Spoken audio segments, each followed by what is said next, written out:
আজকের ভিডিওতে আমি ব্যাখ্যা করব তোমরা কেন নারুটো দেখবে এবং ভিডিও শেষে একটা রিজন বলবো যে কারণে তোমাদের নারুটো দেখা উচিত হবে না। লাস্ট কদিন ধরে আমি এটাই ভাবছিলাম যারা কখনো নারুটো দেখেনি তাদেরকে কিভাবে কনভিন্স করা যায় যে এই রিজনের জন্য তোমাদের নারুটো দেখা উচিত। আসলে নারুটো দেখার পিছনে যে ইমোশনটা সেটা ঠিকঠাকভাবে এক্সপ্রেস করতে পারতেছিলাম না। যাই হোক, ব্যাপারটা এরকম না যে আমি তোমাদের মাথায় বন্দুক রেখে বলবো নারুতো দেখবি কি না বল। আমি তোমাদের কিছু লজিক্যাল রিজন দেবো যাতে তোমরা বুঝতে পারো 720 এপিসোডের 402 ঘন্টা এত বড় অ্যানিমে আমাদের দেখা উচিত হবে কিনা। So let's start the video. Number 1, কি নেই নারুতো অ্যানিমেতে? Humour, action, comedy, thrilling story, remarkable character development, adventure, iconic fights, mind blowing plot twist. Naruto anime creator Masashi Kishimoto one of the best talented manga artist.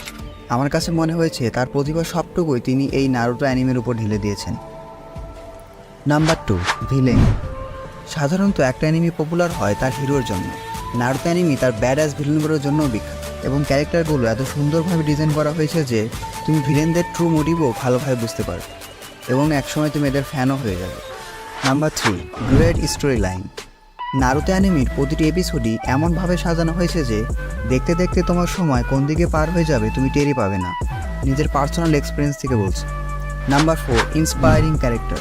এই অ্যানিমের শুধু main ক্যারেক্টারই নয়, প্রতিটি side ক্যারেক্টারেও এক একটা unique story আছে যেগুলো তোমাকে real লাইফে অনেক বেশি ইন্সপায়ার করবে। Number 5, epic fight and back stories. Anime হিস্ট্রির অনেক পপুলার এবং মোস্ট আইকনিক ফাইট সিনগুলো স্থান পেয়েছে এই অ্যানিমেতে। ব্যাক স্টোরিজগুলো খুব ক্রিয়েটিভলি সাজানো হয়েছে। অ্যাকশন লাভারদের জন্য must be recommended. Number 6, real life message. Naruto anime তুমি যে শুধু বিনোদন বা সময় কাটানোর জন্য দেখবে ব্যাপারটা আসলে এরকম না।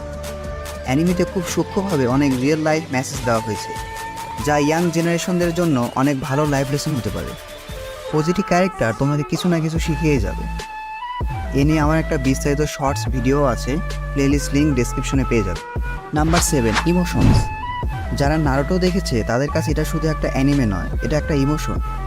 এই অ্যানিমেতে এমন কিছু সিন আছে যেগুলো দেখলে তুমি হাসতে হাসতে গড়াগড়ি খাবে, আবার এমন কিছু সিন যেগুলো তোমাকে কাঁদতে বাধ্য করবে, আবার কিছু মোমেন্ট তোমার অনেক মোটিভেশন দেবে।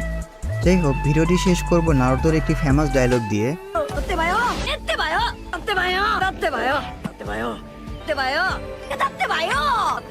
অর্থাৎ বিলিভ ইন ইয়োরসেলফ।